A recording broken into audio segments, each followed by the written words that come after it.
সিলেটের মুসলমান যুবক, ও পর্দার আড়ালের মা বোনেরা, ও বৃদ্ধ বাবাজি, কি বয়ান আর করব? জীবনটা কখন চলে যাবে বলা যায় না। আল্লাহর কাছে দোয়া করেন আপনাদের সন্তানদের জন্য। এতক্ষণ আমি যা বয়ান শুনাইলাম এগুলো বাস্তবায়ন করতে হলে মা বাবার দোয়া লাগবে। ও পর্দার আড়ালের আম্মা জানেরা, আপনাদের দোয়া যে কত দামি একটা সম্পদ। এরে আম্মা জান, আজকে এখানে প্রায় 8টা সন্তানের মাথায় পাগড়ি দেওয়া হলো, কোরআনের হাফেজ হয়ে গেছে। এদের আব্বা আম্মার কপাল কত ভালো। ও পর্দার আড়ালের আম্মা জানেরা, আপনারা নবীদের মায়ের মতো দামি মা, আপনারা সাহাবায়ে কেরামদের মতো দামি মা, সাহাবায়ে কেরামের মায়ের মতো মা। আপনারা আম্মা জান খাদিজা রাদিয়াল্লাহু তাআলা আনহার মতো নারী, ফাতেমা রাদিয়াল্লাহু আনহার মতো নারী, আয়েশা রাদিয়াল্লাহু আনহার মতো নারী। এরে আম্মা জানেরা, আপনাদের জীবনটা কত যে ধন্য।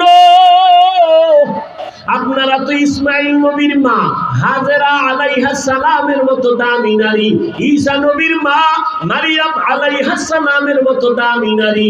এ জমিনের বড় পাপিষ্ট বেঈমান ফেরাউন, জানেননি ওর স্ত্রীর নাম কি? আসিয়া। আল্লাহর নবী বলেন ওই বেঈমান ফেরাউনের ঘরে আসিয়া কত দামি ঈমানওয়ালা। আল্লাহর নবী বলেন কিয়ামতের দিন জান্নাতের ভেতরে আসিয়ার সাথে আমার বিবাহের বন্ধন হয়ে যাবে। ও পর্দার আড়ালের আম্মা জানেরা, ও সিলেটের মাগো, আপনাদের স্বামী যারা, এরা তো ফেরাউনের মতো খারাপ না।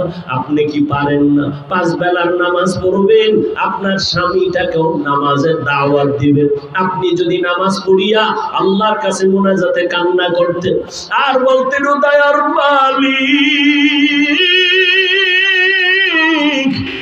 আরে বাবার কোল সারিয়া মায়ের মায়া ত্যাগ করিয়া স্বামীর ঘরে আসছি, একটা টাকা যেন আমার পেটে হারাম ভাবে না যায়। ও আল্লাহ, স্বামীর খেদমত করাইয়া কবরে নিও। ওই নামাজ পড়িয়া যদি দোয়া করতেন ও মালিক আমার স্বামীটারে নামাজি বানাও, কামাই রুজিতে বরকত দিয়া দাও। স্বামী যখন বাসায় আসে যদি বুঝাইয়া বলতেন ও স্বামী আমার, আমি মা বাবার মোহাব্বত মায়া ছেড়ে তোমার ঘরে আসছি, না খাইয়া থাকলেও আমি খুশি, তবে তোমার কাছে আমার জীবনের একটা দাবি, কখনো হারাম টাকা আমার ঘরের মধ্যে ঢুকাবা না। হারাম টাকা খাওয়াইয়া আমাদের সন্তানের রক্ত যেন নাপাক না হয়। হারাম টাকা কামাই করিয়া আমার ঘরে এনে আমাদের রক্ত নাপাক করবা না। ও আম্মা জান, আপনি যদি মোহাব্বত লাগায়া স্বামীরে বুঝায়া বলতেন, কোন স্বামী জীবনে হারাম টাকা ঘরে ঢুকাতে পারত না। সন্তানটারে যদি বুঝাইয়া কোরআনটা পড়ায় দিতেন, স্কুলে যাবে কলেজে যাবে, আম্মা জান যদি বলতেন বাবা কোনদিন কোন আলেমের সাথে বেয়াদবি করবা না, মুরব্বি দেখলে সালাম দিবা, যতই হোক না কেন সন্তান এক সময় মায়ের কথাটাই কলিজায় ধাক্কা লেগে যায়। ওই সন্তান কখনো বেয়াদবি করতো না। যদি একদিন শুনতেন সন্তান কোন মুরব্বির সাথে বেয়াদবি করছে, আপনি যদি সন্তানটাকে শাসন করতেন, ধমক দিতেন আর বুঝাইতেন, সন্তানটা বুঝতো। একদিন সন্তান ডাক্তার হইয়াও কোরআন পড়ে আপনার জন্য দোয়া করত। ও আম্মা জান, এখন কি আপনি পারবেন না? আল্লাহ তো তওবার দরজা খুলে রাখছেন, তওবার দরজা দিয়া চোখের পানি ছেড়ে দোয়া করিয়ে আপনার সন্তান যেন আদর্শবান ডাক্তার হয়, আপনার সন্তানটাকে আদর্শবান ইঞ্জিনিয়ার বানায় যাবেন, আপনার সন্তানটাকে আদর্শবান প্রফেসর বানায় যাইয়েন। আপনার সন্তান যেন কারোর সাথে বেয়াদবি না করে, মা বাবার দোয়া নিয়ে চলে, মুরব্বীদের দোয়া নিয়ে চলে। একদিন আপনি কবরে যাবেন, ওই সন্তান ডাক্তার হলেও দোয়া করতে ভুলবে না, ইঞ্জিনিয়ার হলেও কোরআন পড়ে দোয়া করতে ভুলবে না। আপনার সন্তানের ব্যবহার দেখে অন্য মুরব্বীরাও কলিজা বলে দোয়া করবে, ছেলেটা এত আদবওয়ালা, এত নম্র, এত ভদ্র, কথা বলে সালাম ছাড়া কথা বলে না, চোখ উল্টাইয়া কথা বলে না, ধমক দিয়া কথা বলে না। আলেম দোয়া করবে, আর এই দোয়াটা আপনি মা কবরের মধ্যে পাইতেন। এখনো অনুরোধ করে গেলাম, ও মা, আল্লাহর কাছে দোয়া করেন।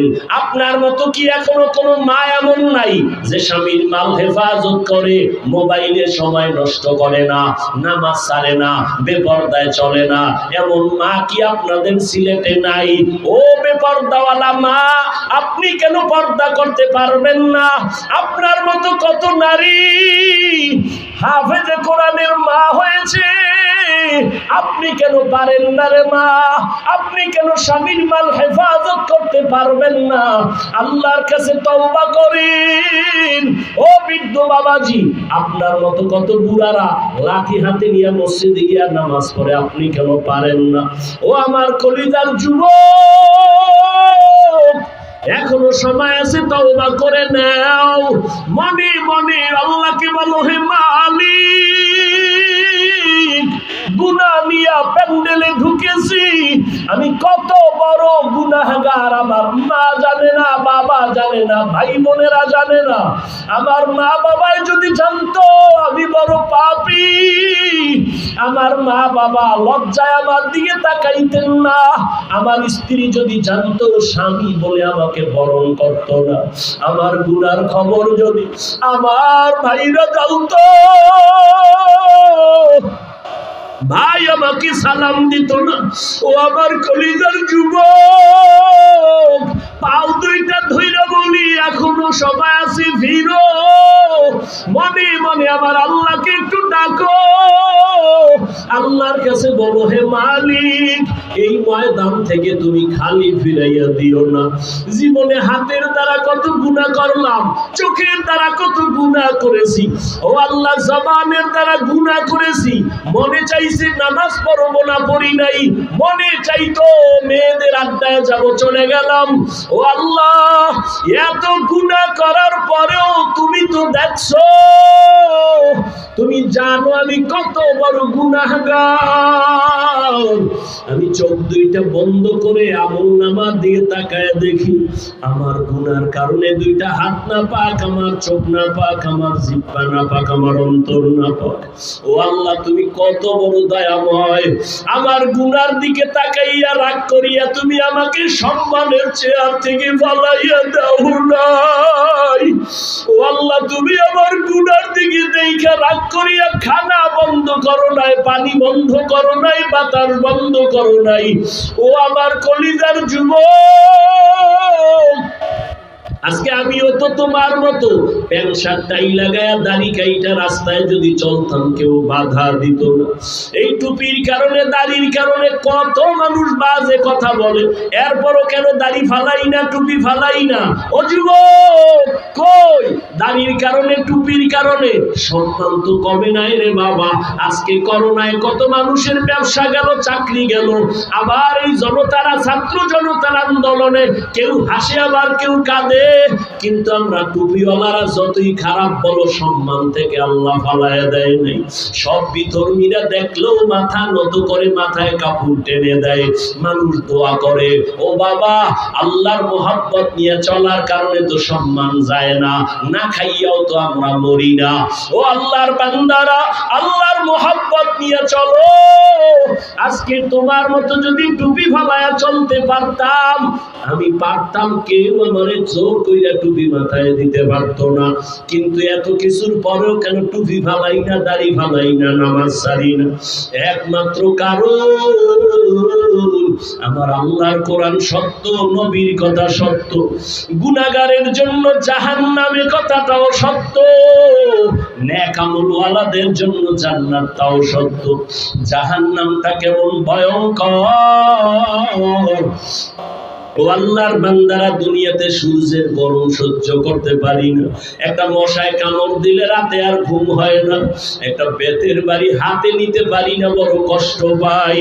কিন্তু রহমাতুল লিল আলামিন বলেছেন, ওরে গুনাহ নিয়া যারা বেনামাজি বেপরদা হইয়া গুনাহ নিয়া তওবা না করিয়া মরণের বিছানায় যাবি, ওরে তোদের সামনে আজরাইল যখন আসবে, আজরাইলের পা থাকবে জমিনে, মাথা থাকবে আসমানে, এক হাত মাশরিকে আর এক হাত মাগরিবে। ওরে ওর চোখ দেখা বেনামাজি রুহুটা পালাইতে শুরু করবে, পানির পিপাসায় কলিজাটা শুকাইয়া যাবে। আজরাইল রুহুটা ধরিয়া যখন টান দিবে, ওই সময় বান্দার পিপাসা সাগরের পানি দিলেও মিটবে না।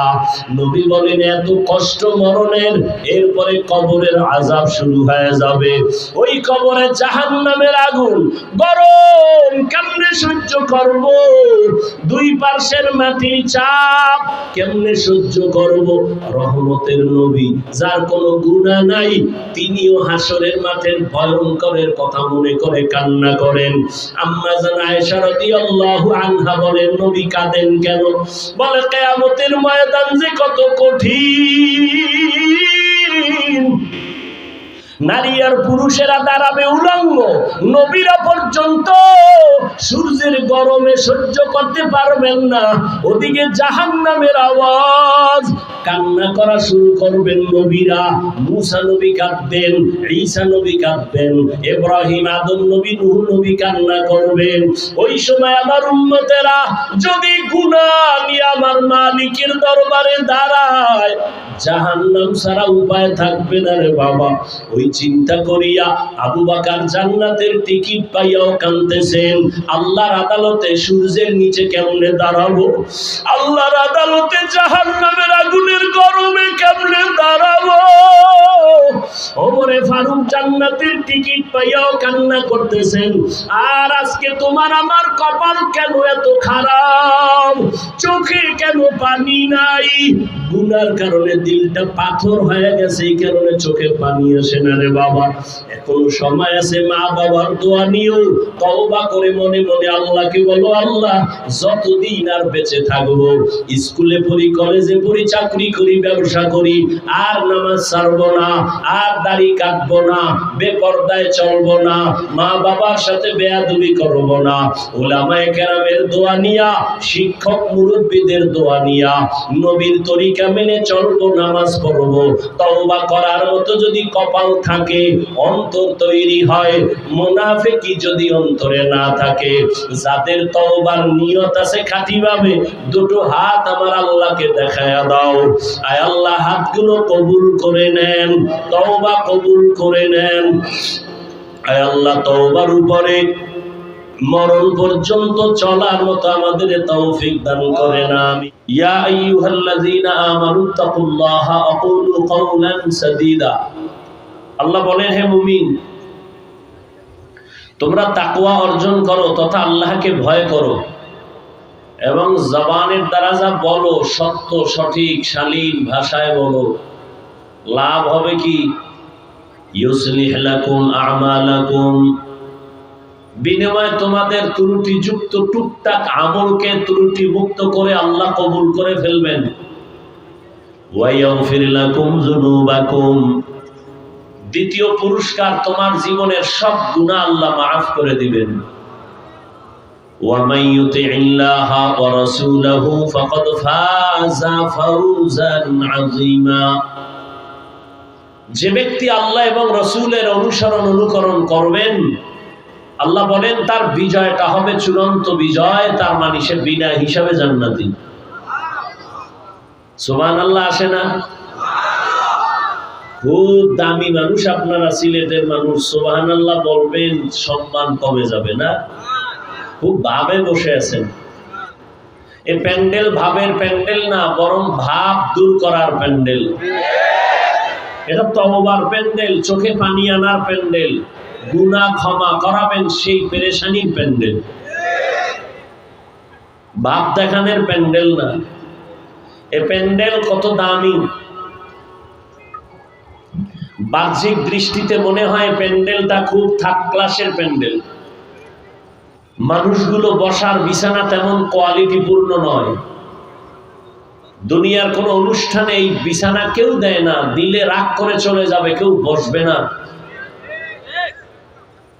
দুনিয়ার গত বছর বলেছিলাম, কেউ যদি এতগুলো মানুষ এক জায়গায় বসাতে চায় কোনো টাকাওয়ালা, তাহলে কাউকে এভাবে আনতে পারবে না, ফ্রি গাড়ি দিয়ে আনতে হবে।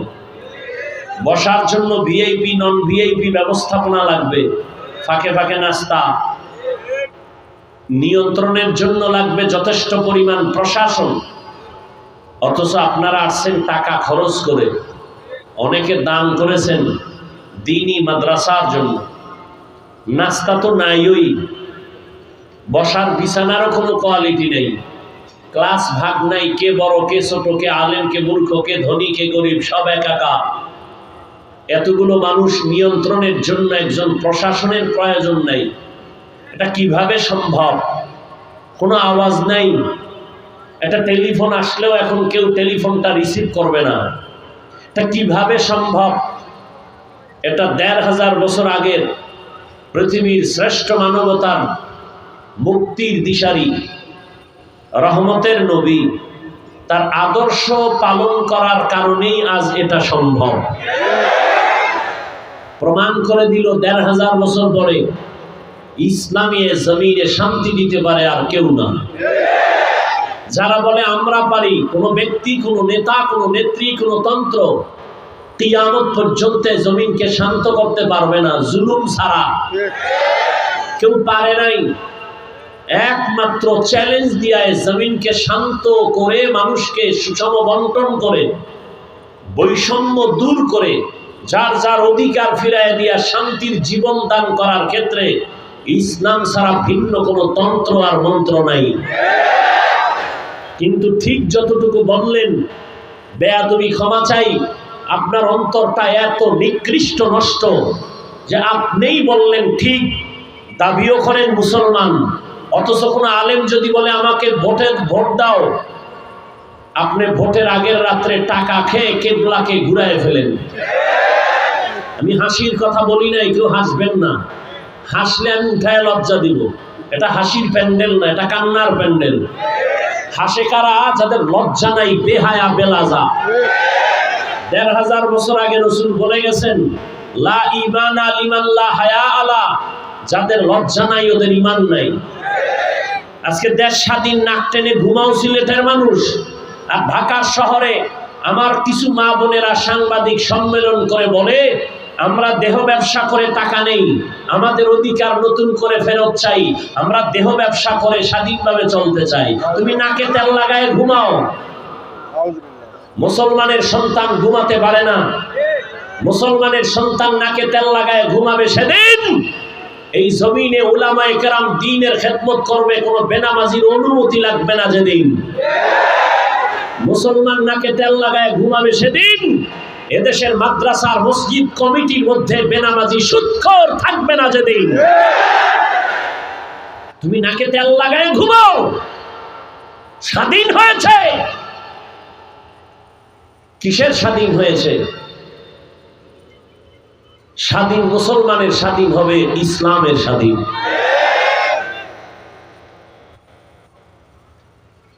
আল্লাহ সবাইকে বুঝার তৌফিক দান করেন।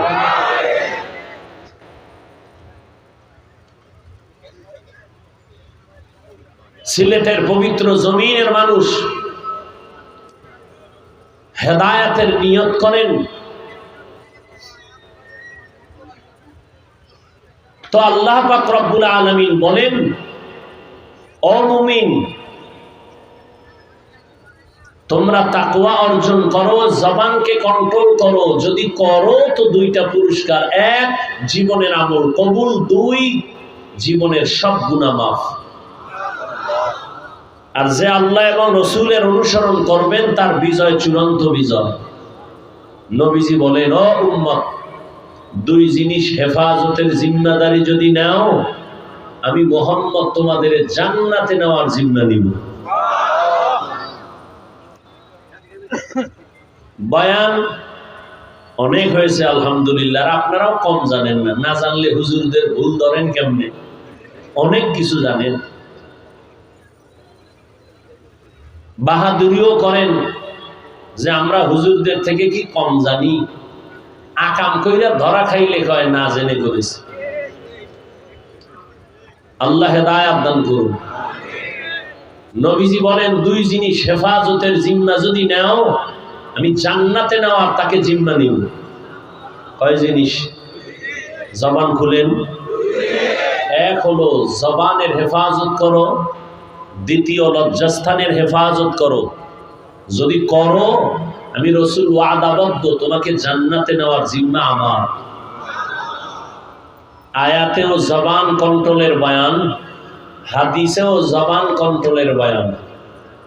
এর উপরে দু চারটা কথা বলবো আপনাদের আগ্রহের উপরে। উঠবেন তো আমি হাত উঠায় ফেলবো, আর হাত উঠায় ফেললে কানলেও আর হায়াতে বাঁচাইলে আগামীতে আসবো কিনা তাও আল্লাহ জানেন, থাকবো কিনা জমিনে তাও আল্লাহ জানেন।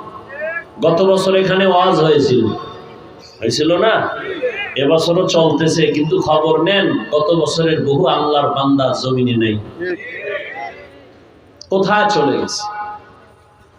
ছাত্র জনতার আন্দোলনে কত তাজা প্রাণ চলে গেল, করোনায় কত প্রাণ চলে গেল, গাড়ির নিচে পানির নিচে প্রতিদিন লাশ আর লাশ।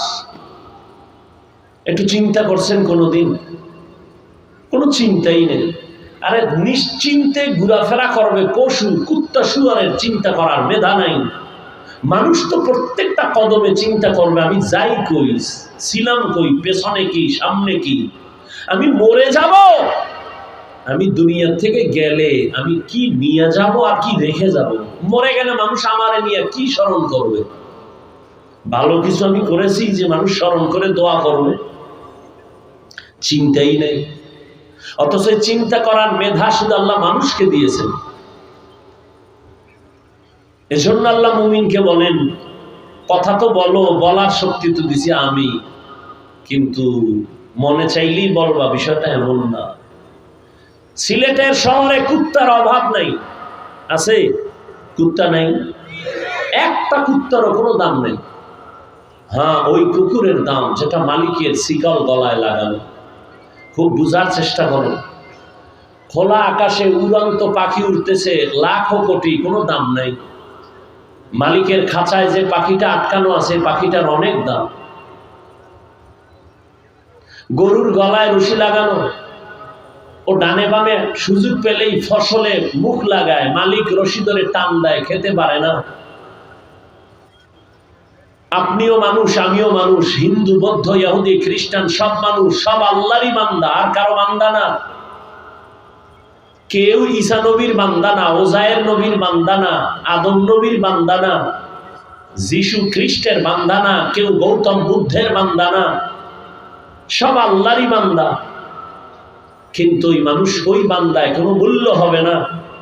মন চাইলে ঘুমায়, মন চাইলে হাসবেন, মন চাইলে কাঁদবেন না। ওই মানুষটার আল্লাহর কাছে দাম, যে কালেমার রশি গলায় লাগায়া আল্লাহর হুকুমের সামনে নিজেকে বিনয়ের সাথে আত্মসমর্পণ করে দিয়েছে।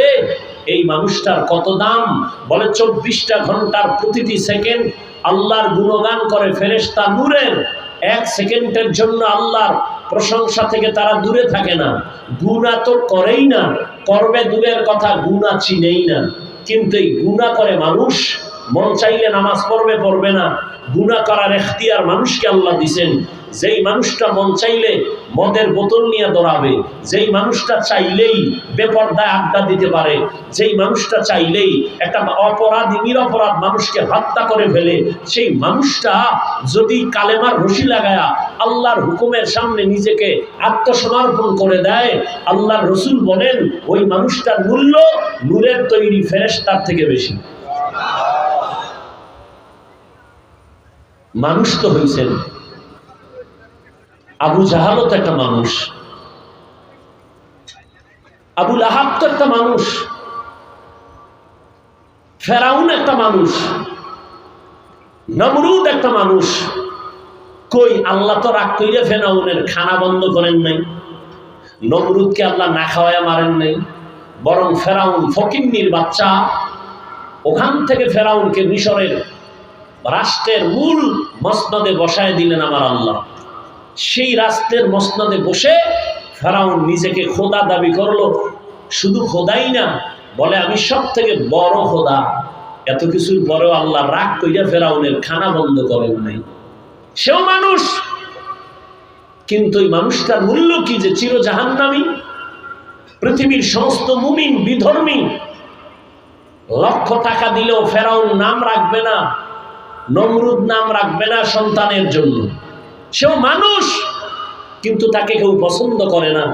ও যুবক, তুমিও মানুষ, আমিও মানুষ। শুধু মানুষই না, এই প্যান্ডেল ঘেরাও করা মানুষগুলো এক ব্যানারের মানুষ। আমি যেমন এক আল্লাহর গোলাম। ও যুবক বাবা, শুনো, তুমিও সে আল্লাহর গোলাম। তোমার আল্লাহ আমার আল্লাহ এক না দুই? তোমার নবী আমার নবী, তোমার কাবা আমার কাবা, তোমার ধর্ম আমার ধর্ম, তোমার কোরআন আমার কোরআন, তোমার কালেমা আমার কালেমা। পৃথিবীতে এসেছি, সিস্টেম এক। বিদায়বেলা কাফনের সংখ্যা হবে 3টা, তাও এক, কালার হবে আলাদা। আমাদের হুজুরদের কাফনের কাপড় একরকম কালার, আপনাদেরটা ভিন্ন রকম। কে হুজুর কে হুজুর না, কে আলেম কে মূর্খ, কে ধনী কে গরিব, সবার বেলায় কালারও সমান। কোন কোটিপতি মরে গেলে একটা কাফন তার সম্মানে কেউ বাড়ায় দিবে না 3টা। কোন রিক্সার ড্রাইভার মরে গেলে গরিব হওয়ার কারণে একটা কাফন কেউ কমায় দিবে না 3টা। কালারের এক কালারের লাশ, কারো লাশের উপরে লেখা থাকবে না বড় হুজুরের লাশ, এমপি সাহেবের লাশ। তাহলে ভাব কেন? আমি ভাব দেখাই বড় বক্তা, আপনি ভাব দেখান কোটিপতি, বড় পাওয়ারওয়ালা। সাদা কাফনে যেদিন ঢুকবেন সেদিন ভাব কোথায় থাকবে? কবরটা হবে, কবরের সাইজও এক, কবরের প্রশ্ন হবে 3টা, তাও এক। আমাকে যে প্রশ্ন, আপনাকেও সেই প্রশ্ন। রবের পরিচয় দাও, ধর্মের পরিচয় দাও, রহমতুল্লিল আলামিনের পরিচয় দাও। নবী বলেন এই জবাব যারা দিবে তাদের কবর হবে রওজাতুম মির রিয়াজিল জান্নাহ। আর যারা এই 3 প্রশ্নের জবাব দিতে পারবে না তাদের কবর হবে হুফরাতুম মিন হুফারিন নার। এবার আমার প্রশ্ন, এই যুবক, তোমার আমার আল্লাহ এক, নবী এক, কোরআন এক, কাবা এক, ধর্ম এক, কালেমা এক। আমি টুপি মাথায় না দিলে লজ্জা পাই, তুমি দিতে লজ্জা পাও কেন? তুমি ভিআইপি মুসলমান। আমি দাড়ি না রাখলে লজ্জা পাই, তুমি রাখতে লজ্জা পাও, বিষয় কি? আমি মসজিদে না ঢুকলে লজ্জা লাগে, তোমার মসজিদে ঢুকতে লজ্জা লাগে, কারণ কি? আমি পর্দা না করলে লজ্জা পাই, তুমি পর্দা করতে লজ্জা পাও, বিষয় কি? আজকে তোমাকে বয়ান করব কেন? আজকে তো বয়ান করব হিন্দুদের মন্দিরে গিয়া, খ্রিস্টানদের গির্জায় গিয়া, কিন্তু 12 মাস তো মুসলমানকেই বয়ান শোনাচ্ছি, কুত্তার মতো দৌড়াচ্ছি সারা দেশ। না টাইম মতো খানা আছে, না ঘুম আছে। একটা মানুষ টাইম মতো না খাইলে, না ঘুমাইলে তার ব্যালেন্স ঠিক থাকে না। এরপরে আবার চেঁচামেচি, চিল্লা চিল্লি, ঘন্টাকে ঘন্টা। তাও কোনো লেখা দেখে না, রাষ্ট্রপতি বক্তব্য দিবে জাতির সামনে, 5 মিনিট লিখে দেয়। আর আমাকে 5 মিনিট না, ঘন্টাকে ঘন্টা, কোনো লেখা নাই। এর একদিন না, প্রতিদিন 12 মাস। তাও এক লাইনের মানুষ না, সব লাইনের মানুষ। হরেক রকম মানুষের মন মেজাজ নিয়ে এখানে বসা। এতগুলো মানুষের মেজাজ আর অন্তরকে পজিশনে রেখে বয়ান করা, প্রতিদিন ঘুম না হলে মানুষ আর ঠিক থাকতে পারে না। এটা কেমনে সম্ভব? আমার রবের দয়ার কারণেই সম্ভব। এরপরও 2-1টা ভুল হবে, এটাই মানুষের স্বাভাবিক জীবন। আর এই ঘন্টাকে ঘন্টা বয়ান করার ক্ষেত্রে 2-1টা ভুল যদি হয়ে যায়, আর সে ভুলটাকে নিয়ে যদি কেউ ট্রল করে, উম্মতের সামনে আলেমের সম্মান নষ্ট করার টাকার লোভে পড়ে কিছু করে, এর মতো কুলাঙ্গার আর বদমাশ আর ইসলামের দুশমন কেউ থাকতে পারে না। নিকৃষ্ট কুলাঙ্গার। আল্লাহ হেদায়েত দান করুন। যারা আলেমদের বিরুদ্ধে ফেসবুকে লেখে, যারা মিডিয়ায় অপপ্রচার চালায়, আল্লাহর কাছে দোয়া করি আল্লাহ ওদের হেদায়েত দান করুন, হেদায়েত দান করুন। হেদায়াত দান করুন। আল্লাহ আপনি জানেন যদি হেদায়াত না থাকে ওদেরকে দমন করে দেন। ওরা আলেমের দুশমন, ওরা মানুষ নামের কলঙ্ক। আজকে বাংলাদেশে যত ভেজাল দেখেন একমাত্র কারণ আলেমদের সাথে বেয়াদবির ফলাফল। কিয়ামত পর্যন্ত নবী আসবেন না, সাহাবায়ে কেরাম আসবেন না, তাবিঈন আসবেন না, আইম্মায়ে কেরাম আসবেন না, আউলিয়ায়ে কেরাম আসবেন না। কিয়ামত পর্যন্ত মানুষকে জান্নাতের পথ কোরআন সুন্নাহর আলোকে দেখাবেন একমাত্র উলামায়ে কেরাম। অতএব যারা উলামায়ে কেরাম থেকে দূরে, ওরা দুনিয়াও বরবাদ, আখিরাতও বরবাদ। আল্লাহ হেদায়াত দান করুন। আল্লাহ বলছেন শুধু মুমিনকে, কোনো বেঈমানকে ওয়াজ করেন নাই। মুমিনকে বলছেন, ও মুমিন, জবান কন্ট্রোল করো, তাকওয়া অর্জন করো। যদি দুইটা কথা মানো তাহলে দুইটা পুরস্কার নগদ। এক, জীবনের আমল কবুল, দুই, জীবনের গুনাহ মাফ। এই কথা দুইটা শুধু মুমিনকে বললেন কেন? বেঈমানকে বলেন না কেন? ওরাও তো আল্লাহর বান্দা। আল্লাহ জানায় দিলেন জান্নাত শুধু মুমিন পাবে, কোনো বেঈমান কখনো জান্নাত পাবে না। জান্নাত কারা পাবে? এই বলেন বলেন।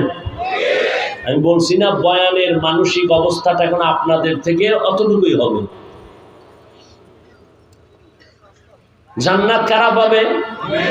কোনো বেঈমান কখনো পাবে? আচ্ছা, মুমিন যে পাবে তাও কিন্তু বহু ফিডার হয়, অনেক পীড়া আছে কপালে। দলিল, রহমতের নবী বলেন, আমি দুনিয়াতে আসার আগে জমিনে একদল উম্মত ছিল, বনি ইসরাইল। এরা এত বড় চালাক, নিজেরা দ্বন্দ্ব করে করে করে করে দলে দলে বিভক্ত হয়ে তারা ৭২ দল হয়েছিল। কয় দল? আমার উম্মত আরো বেশি চালাক। বেশি চালাকি করিয়া আমার উম্মতের মধ্যে আরো একদল বেড়ে যাবে। কত হবে?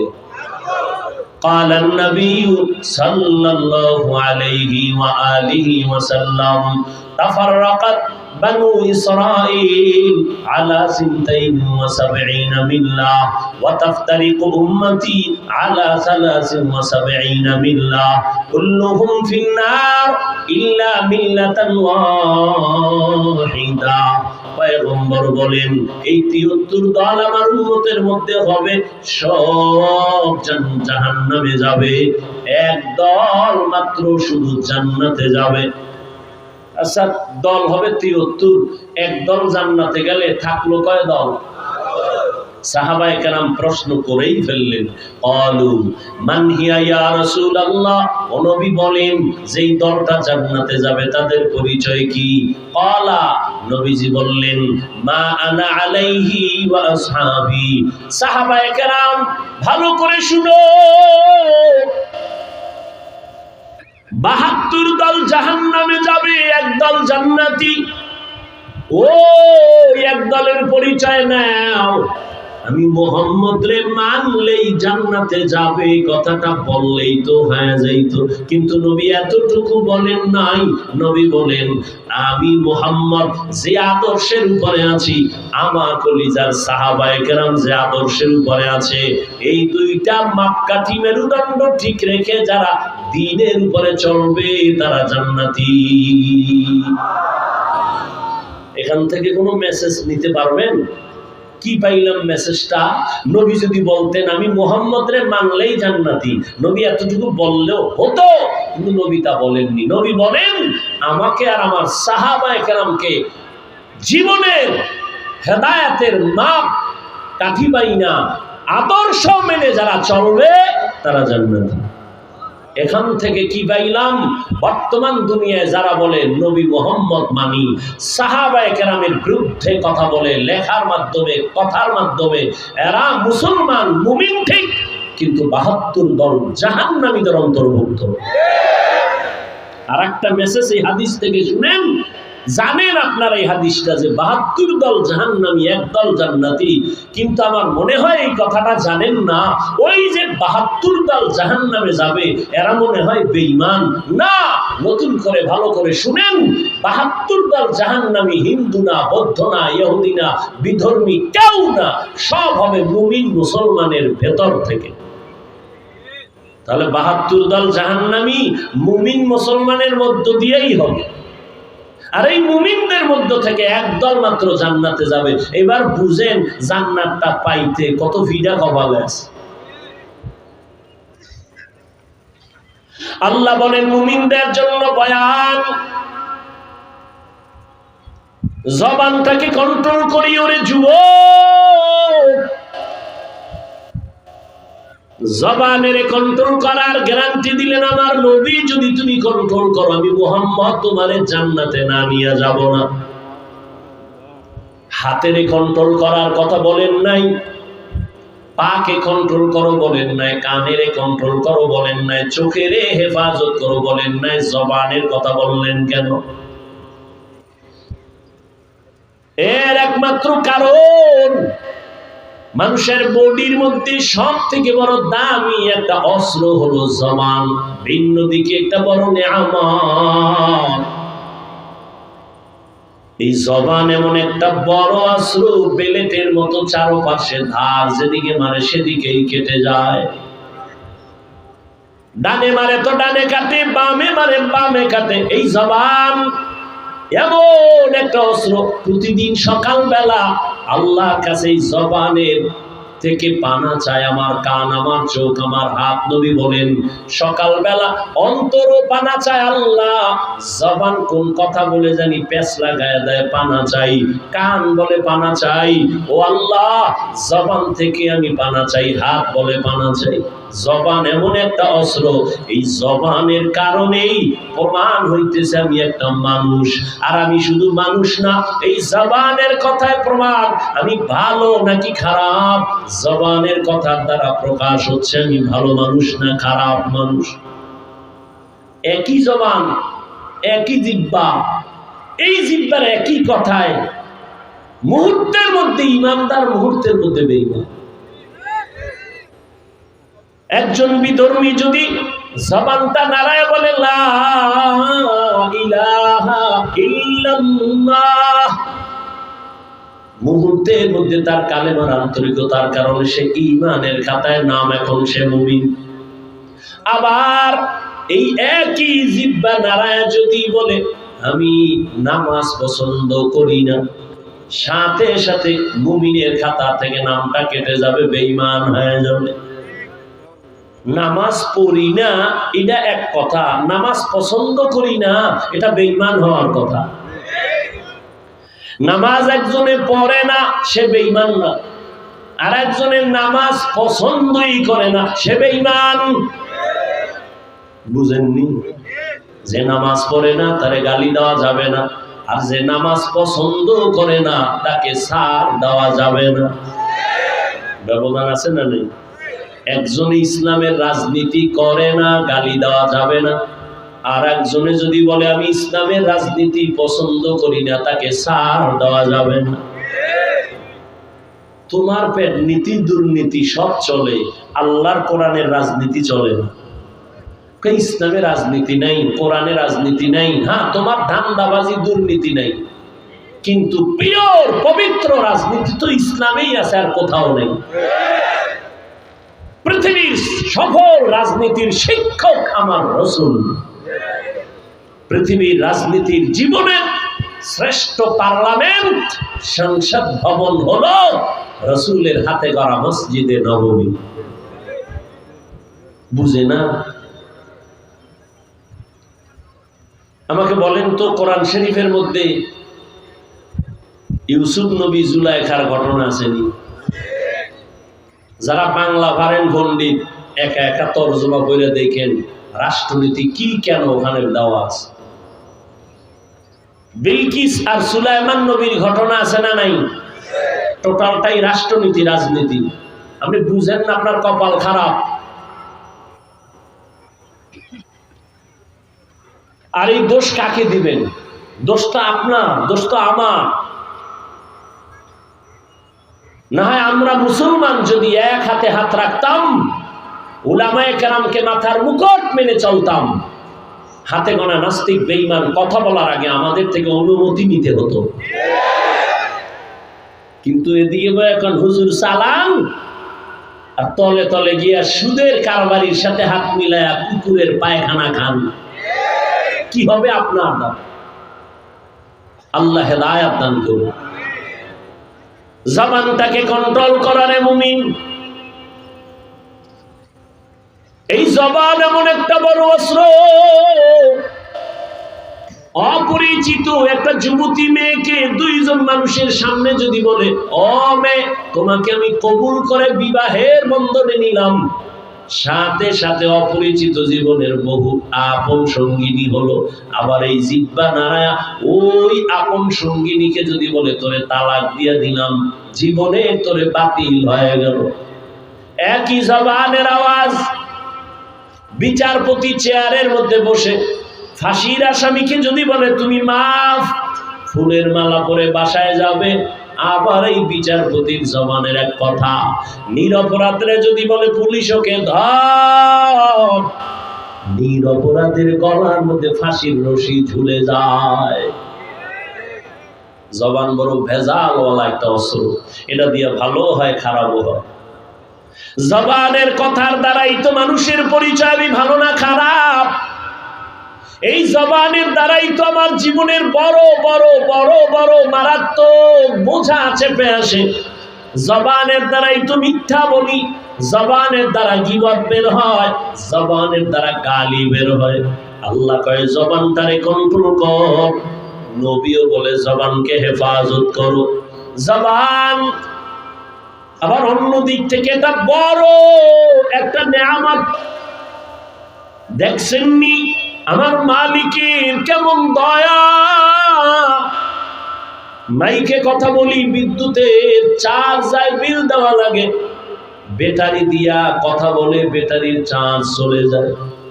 এই যে মেশিনে কথা বলতেছি, মেশিন আমার কথাটাই না মাউথ দিয়া হরেনের ভেতর থেকে প্রকাশ করায় দিতেছে। গিয়া দেখেন এই মেশিনের পেছনে ফ্যানের বাতাস লাগানো। দীর্ঘ টাইম একটা মেশিন লাগাতার চলতে গেলে আগুন লেগে যায়। একটু বাড়ায় দিছে, বাতি বাস্ট হয়ে গেছে। কিন্তু চিন্তা করেন তো, আমি শুরুতেই কিন্তু বলছি, কুত্তা শুয়ারের চিন্তা করার মেধা আল্লাহ দেন না, মানুষকে দিচ্ছেন। চিন্তা করেন তো, জিহ্বা নামের মেশিনটা নাড়াইয়া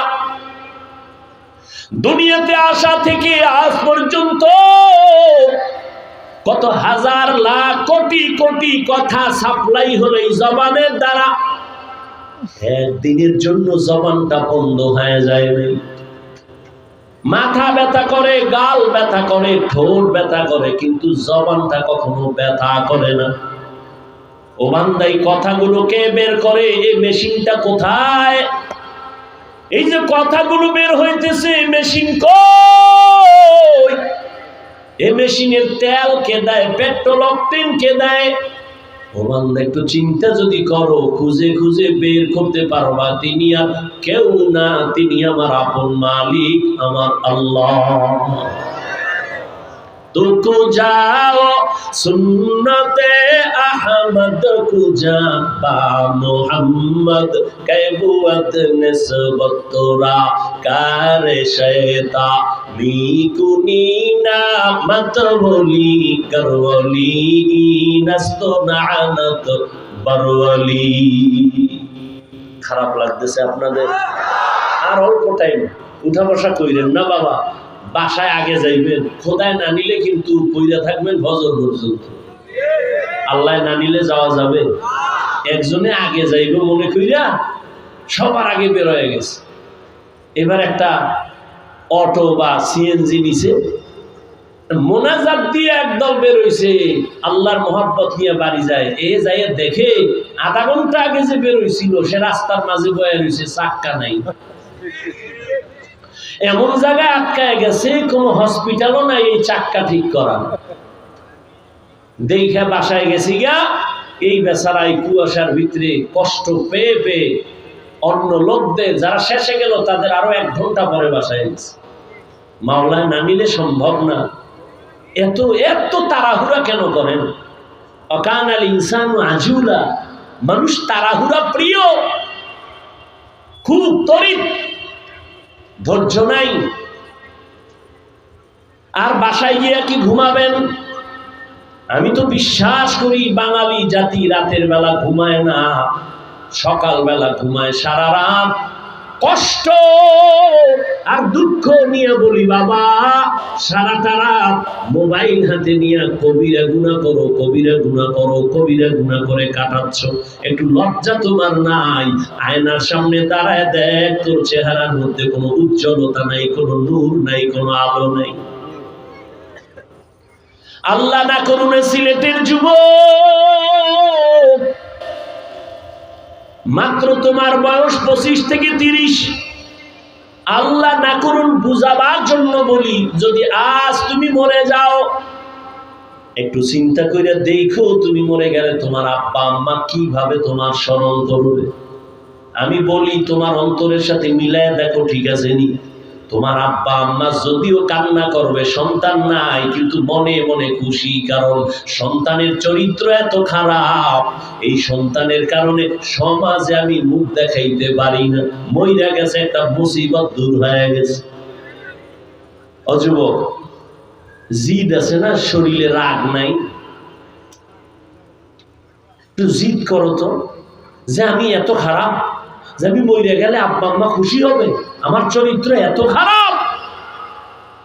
তোমার শিক্ষক দোয়া করবে না, কারণ তুমি যেই পরিমাণ বেয়াদবিমূলক আচরণ করেছো, মরে গেলে শিক্ষক খুশি হয়ে যাবে, কারণ একটা বেয়াদব চলে গেছে, সমাজ শান্তি পাবে।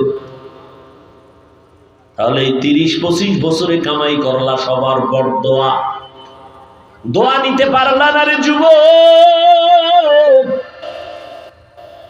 আমি তোমাকে হুজুর বানাবার জন্য সিলেটে আসি নাই, একবারও বলি নাই তুমি তসবিহ নাও, পাগড়ি পরো, হুজুর হও, স্কুল কলেজ বন্ধ করে মাদ্রাসায় যাও, না। বরং আমি তোমাকে সাহস দিয়া দোয়া করি, তুমি স্কুলে পড়ো, কলেজে পড়ো, আলহামদুলিল্লাহ।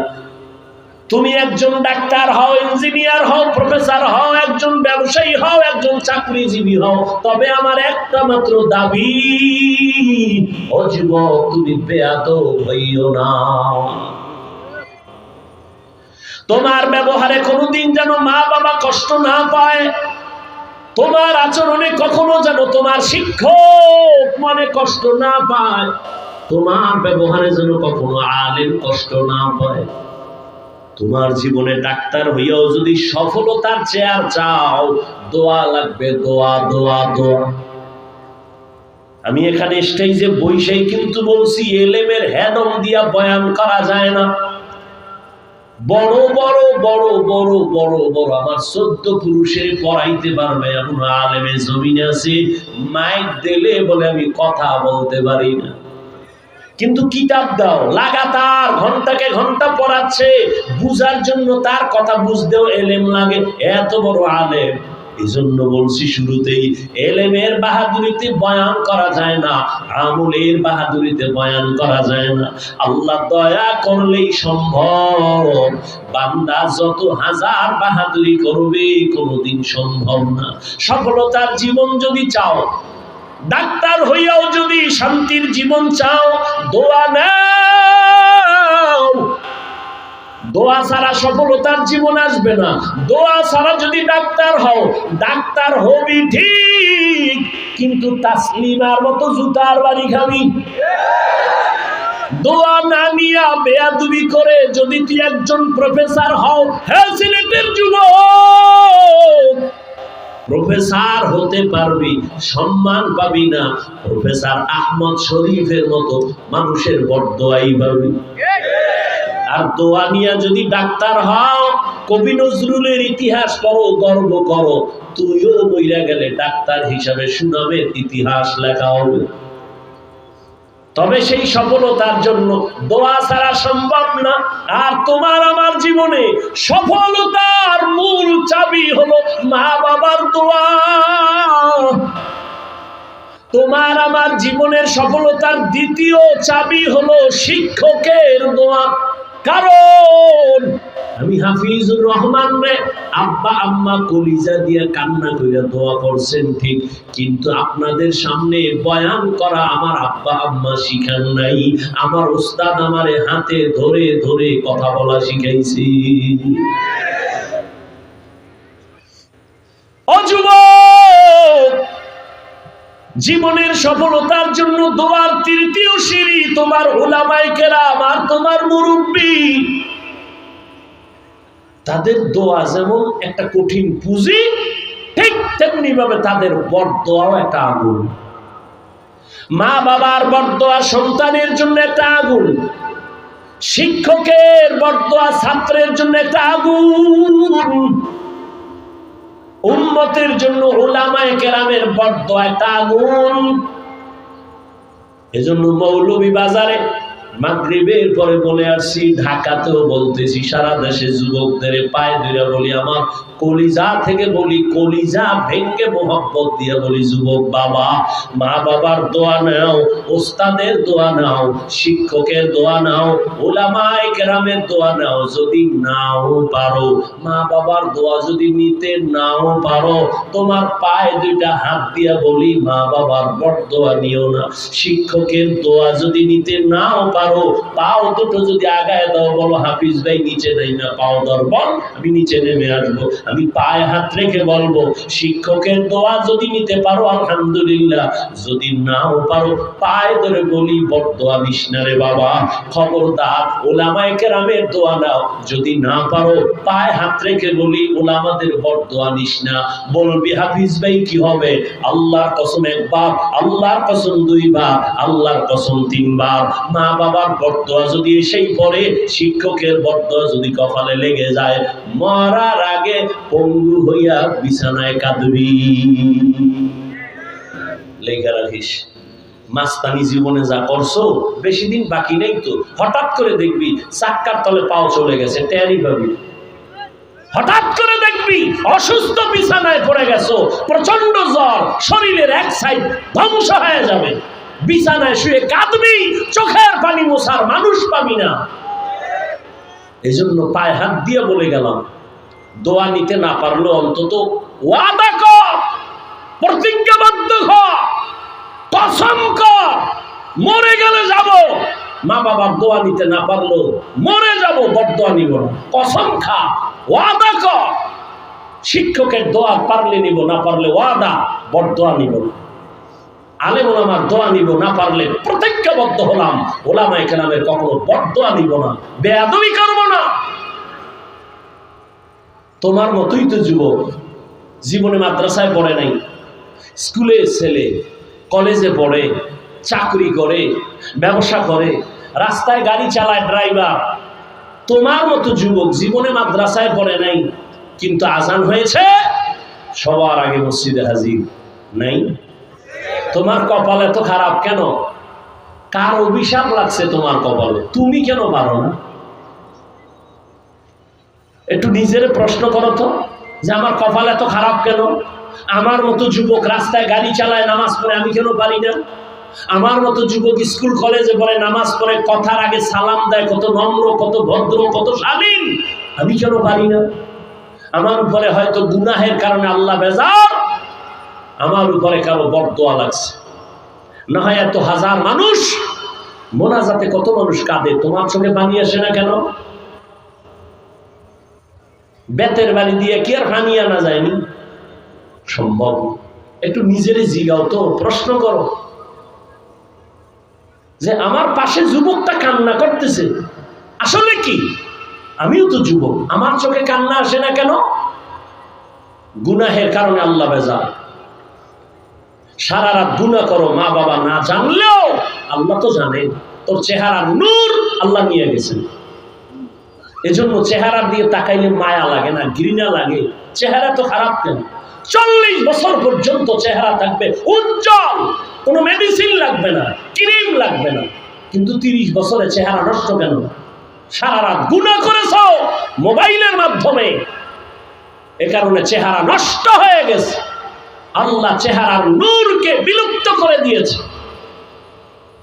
এটা একটা জীবন হলো। মাস্তানি করো রাস্তায় ঘাটে, সাথে, মুরব্বীদের সাথে। এক যুবক রিক্সায় যাইতেছে, ভাড়া কত? রিক্সা চালক এক বুড়া সাদা দাড়িওয়ালা। ভাড়া কত?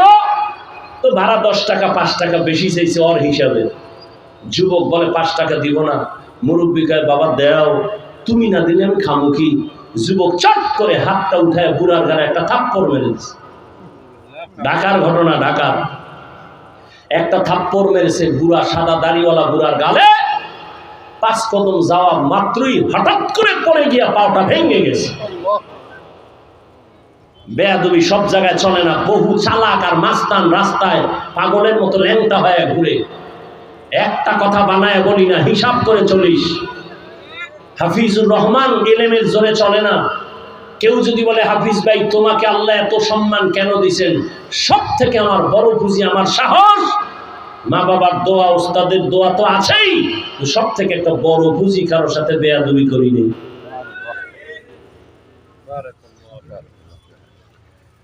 কোন মুরব্বীর সাথে যদি একসাথে হাঁটি, সূর্যের আলো আসতেছে, গায়ে ছায়া লাগে না, পড়ে না, শরীরের ছায়া পড়ে না মাটিতে।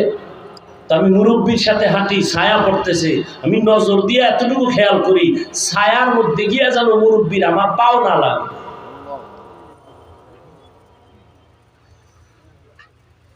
এই ছোট্ট বয়সে কত মাস্তান দেখলাম, পাগল রাস্তায় ঘুরে আরবিতে কথা বলে, রাস্তায় পাগল যুবক ইংলিশে কথা বলে। বিষয় ভাবলাম কারণ কি? পাগল কি আবার ইংরেজি শিখছেনি? পাগল কি আবার আরবি শিখলো? বহুদিন চিন্তা করে জবাব খুঁজে বের করলাম, না, এ মাদ্রাসার ভালো ছাত্র ছিল, আরবিতে কথা বলতে পারত, কিন্তু বেয়াদবি করে পাগল হয়ে গেছে। স্কুল কলেজের ভালো ছাত্র ছিল, ইংলিশে কথা বলতো অনর্গল, এই অহংকারে ওস্তাদের সাথে বেয়াদবি করে রাস্তার উলঙ্গ পাগল হয়ে গেছে। আজকে তুমি সুস্থ, বাসায় গিয়ে ঘুমাবা, সকালবেলা উঠবা প্রচন্ড জ্বর। কালকে তুমি সকালবেলা হতে পারে কবরের বাসিন্দা। কিসের বাহাদুরি করো? হিসাব দুইটা, মরে তো যাবই, কবরে কি নিয়ে যাব আর দুনিয়াতে কি রেখে যাব যে মানুষ এগুলো দেখে স্মরণ করে দোয়া করবে। বাস এই দুইটা হিসাব করো, আর কিছু দরকার নেই। আর যুবকদের জন্য আমার কলিজার নিংড়ানো বয়ান, শেষ বয়ান, চূড়ান্ত বয়ান আমার যুবকের জন্য। মা বাবার দোয়া নাও, শিক্ষকের দোয়া নাও, ওলামাদের দোয়া নাও, মুরব্বীদের দোয়া নাও। একান্ত যদি নাও পারো, পায়ে হাত রেখে আবারও বলছি, বড় দোয়া নিও না, মরার আগে পঙ্গু হয়ে যাবি। রসুলের হাদিস। মা বাবার সাথে বেয়াদবি আল্লাহ ক্ষমা দিবে না, মা যদি ক্ষমা না দেয়। শিক্ষকের সাথে বেয়াদবি আল্লাহ ক্ষমা দিবেন না যদি শিক্ষক ক্ষমা না দেন, কারণ এটা বান্দার হক। বান্দা আগে ক্ষমা দিতে হবে, তারপরে আল্লাহ দিবেন। বান্দার হক আল্লাহ ক্ষমা দিবেন না। তুমি আজীবন বয়ান শুনলে কি লাভ হবে যদি মা বাবার সাথে বেয়াদবি করো? কিসের সবে কদর, সবে বারাত? তুমি বাইতুল্লাহ গেলেও তোমার ক্ষমা নাই, শুধু বেয়াদবির ফলাফল। অপেক্ষায় থাকো, মরার আগে তোমার কপাল পুড়ে যাবে। আল্লাহ আমার কলিজার প্রত্যেকটা যুবককে হেদায়েতের দৌলত দান করো। যুবক বাবারা রাগ করলা কেন? রাগ করবা? তোমার কি আর কোনো আপন বন্ধু আছে? আমি তো ঢাকাতে কসম খেয়ে চ্যালেঞ্জ দিয়েছি, যুবক তোমার দুনিয়াতে কোনো বন্ধু নেই, সব স্বার্থপর ধান্দাবাজ। তোমার জীবনের একমাত্র নিরেট নিঃস্বার্থ বন্ধু হলো উলামায়ে আহলে হক। আর কেউ তোমার আপন না। দেখো না আমগো কি পরিমাণ গালি দাও, ফেসবুকে বিরুদ্ধে লেখো, জানি শুনি, এরপর দেখা হইলে হাসি মুখে আগে সালাম দেই। এখন এক যুবক একটা ফেসবুকে লেখা দিছে, হাফিজ সাহেবের মধ্যে অহংকার কেন? একজনে হাত বাড়াইছে স্টেজ উঠার সময়, সালাম লয় না, মাইরে দিছে। আমি বললাম, এই যুবক, 1000 মানুষ সিরিয়ালে দাঁড়ানো, সবার সাথে হাত মিলাইলে আমার বয়ানে আসতে, স্টেজে বসতে কি পরিমাণ বিঘ্নিত হবে, কি পরিমাণ উচ্ছৃঙ্খলতা হবে। আমি কেন হাত মিলাবো সেখানে? আমি যে বয়ান কইরা সারা বাংলাদেশে হাজার হাজার মানুষের সামনে চেঁচামেচি করে কুত্তার মতো অসুস্থ, এরপর যে মোনাজাতের পরে হাত মিলাই হাজার হাজার মানুষের সাথে, এই ভালোটা চোখে পড়ে না। আর কিছু আছে মুসাফা হাত মিলায়, শুধুমাত্র হাত মিলানোটা ফ্যাশন, একটা ছবি তোলার জন্য। আল্লাহর কসম, যারা ছবি উঠানোর জন্য হাত মিলায়, গুনাহ গুনাহ গুনাহ। এজন্য আমি যদি দেখতে পাই যে ছবি তুলবে, আমি ওর সাথে হাত বাড়াইলো আস্তে হাতটা সরাই নেই, কারণ আমি গুনার সহযোগী হতে চাই না। আপনাদের কি বলবো, আমি লেবাস আলাদের কেমনি ফিরাই, পাগল হয়ে গেছে ছবি ছবি ছবি ছবি। আল্লাহর কসম, সরকারের কোনো প্রয়োজন ব্যতীত, মদিনার অর্ডার ব্যতীত এমনি ছবি তোলা কবিরা গুনাহ, হারাম। পাগল হয়ে যায় ছবি তোলার জন্য, প্রকাশ্য কবিরা গুনাহ করতেছে, কোনো প্রয়োজন নাই। কে বলবে এই কথা? এমন একটা সময় আসছে, সত্য কথা মানুষ মিথ্যার উপরে চলতে চলতে এত কঠিন, সত্যটাকে বললে বলে এটা মিথ্যা। ওই যে মিথ্যার উপরে রেডি হয়ে গেছে। বয়ানে ঢুকলাম, সিলেট না সারা বাংলাদেশে মার্কেট, দোকান, বেলুন, বাড়ি যাইব, জিগাইব অজের থেকে কি লইয়েছে, ভাই যে বেলুন, মাওলার কাছে কবুল হয়ে গেছে বেলুন, নিমক হারাম। অজের থেকে ছবি নিয়ে যায়, মাছের ছবি, আরো কত কিছু। আচ্ছা ভাই, এটা তো একটা বিভাগীয় শহর, আপনারা কি কেনাকাটা করতে আসছেন? আচ্ছা, দূরের থেকে যারা আসছে একটু চা নাস্তার প্রয়োজন, সেজন্য দুই একটা চায়ের দোকান গিয়া চা পান করবে। অন্য দোকান কেন যেখানে বেপর্দা আম্মাজানেরা আসবে? এটা কবিরা গুনাহ নয়? এই গুনার দায় ভার কে নিবে?